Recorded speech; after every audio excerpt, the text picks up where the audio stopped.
2006 batch के IPS अधिकारी शिवदीप लांडे करीब 18 सालों तक सर्विस करने के बाद बीते 19 सितंबर 2024 को उन्होंने वीआरएस दे दिया था।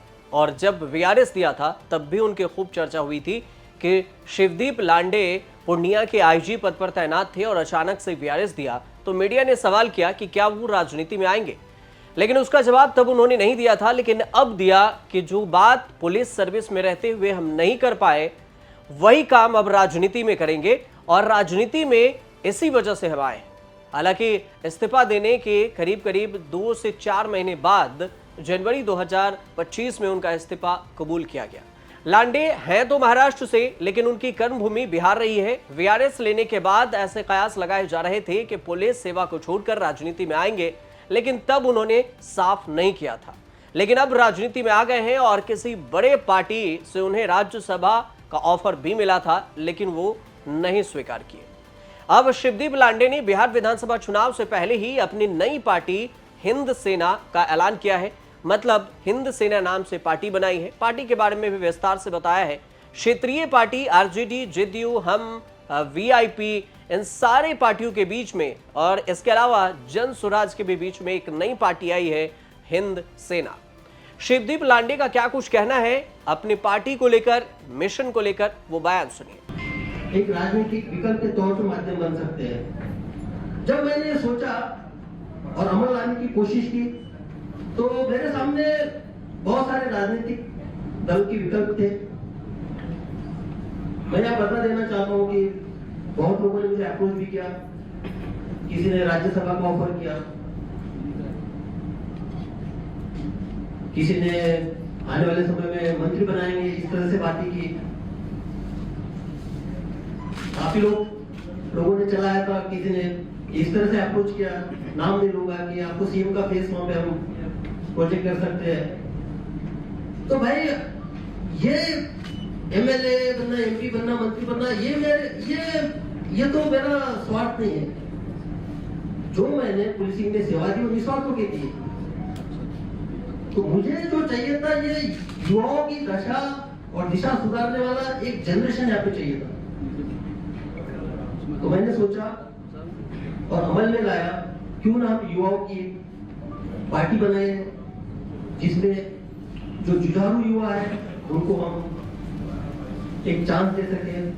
शिवदीप लांडे अब तक बिहार में भारतीय पुलिस सर्विस में रहे हैं और कई सारे ऐसे काम किए और अपने बेबाकी अंदाज से, कड़क अंदाज के लिए भी मशहूर हुए और इसी वजह से लोग उन्हें सिंघम, सुपर कॉप जैसे उपाधि भी दे दिए। पटना, पूर्णिया, अररिया और मुंगेर जैसे जिलों के पुलिस अधीक्षक के रूप में भी काम किया। अपराधियों के खिलाफ सख्त कार्रवाई की।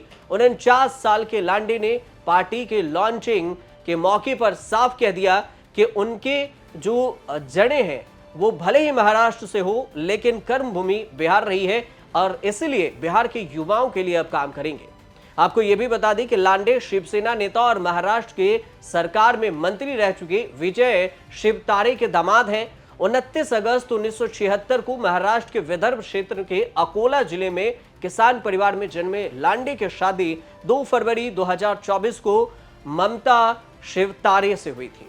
और शिवदीप लांडे की एक बेटी है जिनका नाम आहा है। अब शिवतारे और उनके बच्चे के सारे महाराष्ट्र में पहले रह रहे थे, लेकिन अब उनकी कर्मभूमि बिहार बनी तो बिहार में भी शिफ्ट हो गए।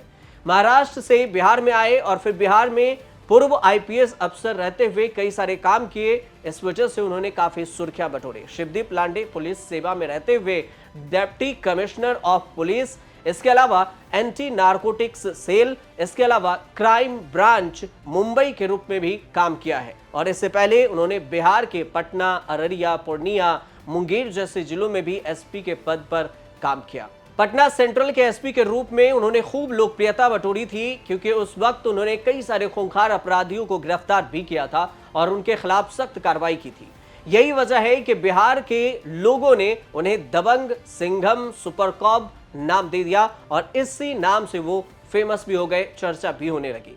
अब शिवदीप लांडे ने राजनीति में कदम रख दिया है। ये बिहार विधानसभा चुनाव लड़ेंगे या नहीं इस बात का जिक्र नहीं है, लेकिन सभी सीटों पर चुनाव लड़ेंगे हिंद सेना। इस बात का भी उन्होंने जिक्र जरूर किया है।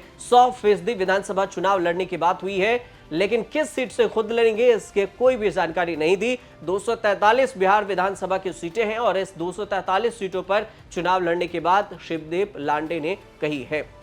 और इतना भी जरूर कहा कि लांडे बेरोजगार के मुद्दे पर ही फोकस करेंगे। उनके बयान से अभी तक यही झलक रहा है। और ऐसा भी कहा उन्होंने कि बिहार में काम के लिए कम से कम 60 लाख लड़के डिग्री लेकर बेरोजगार घूम रहे हैं। कहां रोजगार है और किस पॉलिसी से रोजगार देंगे? सेमेस्टर, सेशन, सारे पेपर बैक हो रहे हैं, पेपर लीक की समस्याएं ज्यादा है। मतलब इन सारी चीजों को देखते हुए ये ऐसा लगता है कि शिवदीप लांडे का भी मुद्दा वही है जो आरजेडी और कांग्रेस मुद्दे को लेकर बिहार में विधानसभा चुनाव से पहले प्रचार कर रही हैं। मतलब बेरोजगारी का मुद्दा, पलायन का मुद्दा, शिक्षा का रोजगार, भ्रष्टाचार का मुद्दा, इन सारे मुद्दों के बदौलत ही शिवदीप लांडे भी बिहार विधानसभा चुनाव में एंट्री लेने वाले हैं। लेकिन उनके सामने चुनौती भी काफी है, क्योंकि क्षेत्रीय पार्टियां भी बिहार में काफी है। वो चाहे आरजेडी हो, जेडीयू हो, पहले से पैठ बना रखी है। राष्ट्रीय पार्टियों की भी एंट्री है, बीजेपी और कांग्रेस भी चुनाव लड़ रही है। इसके अलावा जनसुराज नई पार्टी हुई, अभी लॉन्च हुई थी 2024 में। और जनसुराज के अलावा वीआईपी है मुकेश सहनी की पार्टी, और इसके अलावा जीतन राम मांझी की पार्टी है हम हिंदुस्तान आवाम मोर्चा पार्टी। कई सारी पार्टियां हैं बिहार में, और इन सारी पार्टियों के बीच में शिवदीप लांडे अपनी पार्टी हिंद सेना को कहां पर ले जाकर खड़े करते हैं, यह आने वाला वक्त में ही पता चलेगा। और अपनी पार्टी के बदौलत बिहार विधानसभा में कितना परफॉर्मेंस कर पाते हैं, यह भी आने वाले वक्त में पता चलेगा। जब बिहार में विधानसभा चुनाव होंगे, उसके परिणाम आएंगे और लांडे की पार्टी कितना परफॉर्मेंस करती है, उसके बाद इसका हिसाब भी होगा। फिलहाल आप देखते रहिए न्यूज़ तक।